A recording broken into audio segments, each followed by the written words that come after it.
Chapter 2. Journey through a war-torn land.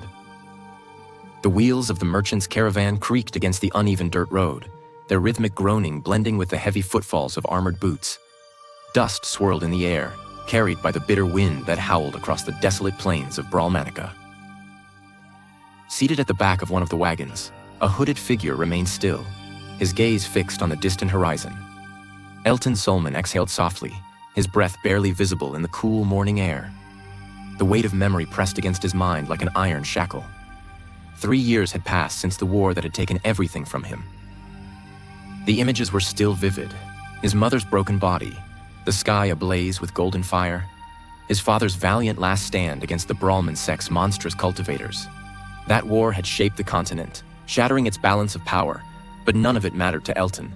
His world had already been destroyed before the final battle even ended.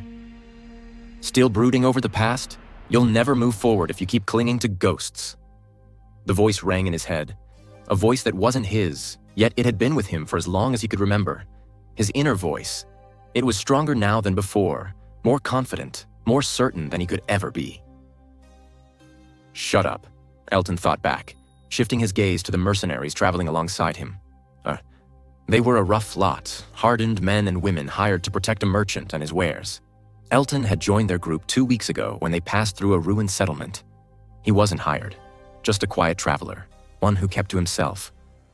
The merchant leading the caravan was Goran Feld, a short, rotund man with a sharp tongue, but a cautious nature. He traded in whatever he could scavenge from the ruins of Bralmanica, moving supplies across the still unstable borders. "Keep your eyes open," growled Brenner, the leader of the mercenaries, his hand resting on the hilt of his axe. He was a burly man with a scar across his chin, his weathered features betraying years of battle experience. Bandits love picking off caravans like this, especially near the border. His words proved prophetic. The attack came suddenly. From the craggy hills ahead, arrows whistled through the air. The lead horse reared in panic as a bolt struck its side, sending one of the wagons careening to the side. A cacophony of shouts erupted as masked figures emerged from the brush, swords and clubs in hand. "Bandits!" Brenner roared. "Defensive formation!" The mercenaries reacted quickly, raising their weapons as the attackers swarmed. Elton, still seated at the back of the wagon, sighed. He had sensed the ambush long before it happened. These bandits were weak, but they were desperate, "What now, O brooding one? Gonna sit here and watch, or do you actually plan to fight?" He stood, pulling his hood lower over his face. The mercenaries were struggling, outnumbered, caught off guard. Elton could see Brenner cutting down one opponent with brutal efficiency, but another was closing in from his blind spot. With a flicker of movement, Elton vanished from his spot. The next moment, a bandit found his sword arm twisted at an unnatural angle before a quick, decisive palm strike sent him crashing into a tree. Elton moved through the battlefield like a shadow. He wasn't flashy, nor did he use extravagant techniques.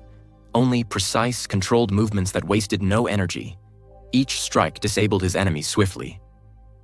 The bandits quickly realized something was wrong. Who was this boy? He looked no older than 11 or 12, yet his combat skills were terrifying. It was over in minutes. The remaining bandits fled, leaving behind the groaning bodies of their fallen comrades.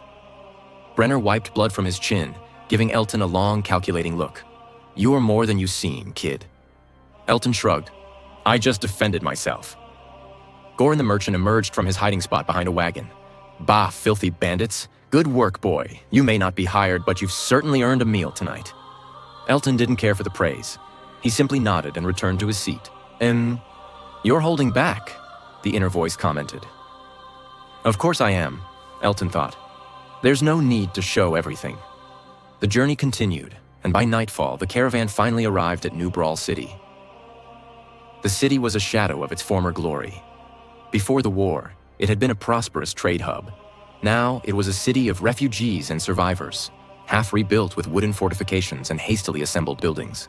The streets were filled with merchants, mercenaries, and desperate common folk trying to make a new life. Elton stepped off the wagon, stretching slightly. Brenner approached him. "You've got skill, kid. If you're looking for work, I could use someone like you." Elton shook his head. "I have other plans."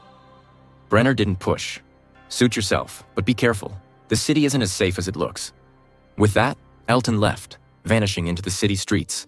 He had no intention of staying. His true destination lay beyond the city, the Beastlands, a wild forest home to mindless creatures twisted by residual cultivation energy. It was dangerous, but it was also the perfect place to train. The forest loomed before him, dark and foreboding. The moment he stepped inside, the atmosphere changed. The air was thick with an oppressive energy, and distant howls echoed through the trees. Elton navigated through the dense foliage until he reached a familiar landmark, a small cave hidden between jagged rocks, his home. The next 3 days were spent in complete isolation, training his body through rigorous exercises, honing his techniques, perfecting his star lightning speed steps to move faster in combat, fighting the mindless beasts, using them to sharpen his instincts. The beasts here were vicious, but they lacked intelligence. With each battle, Elton felt himself growing stronger. He was close to breaking through. On the dawn of the 4th day, he finally reached it. Silver rank 1. A surge of energy flooded his body, refining his muscles, reinforcing his bones, sharpening his mind. He could feel the difference. His movements were smoother, his strikes deadlier. But he knew better than to flaunt his advancement. So he activated a newly learned technique, Concealment Veil, suppressing his aura to make it seem like he was still at Bronze rank 5. Smart, the inner voice mused. No need to attract unnecessary trouble. Elton exhaled, steadying himself. He wasn't ready yet, not for the larger world. But soon, very soon, and when that time came, the world would remember the name Elton Solman.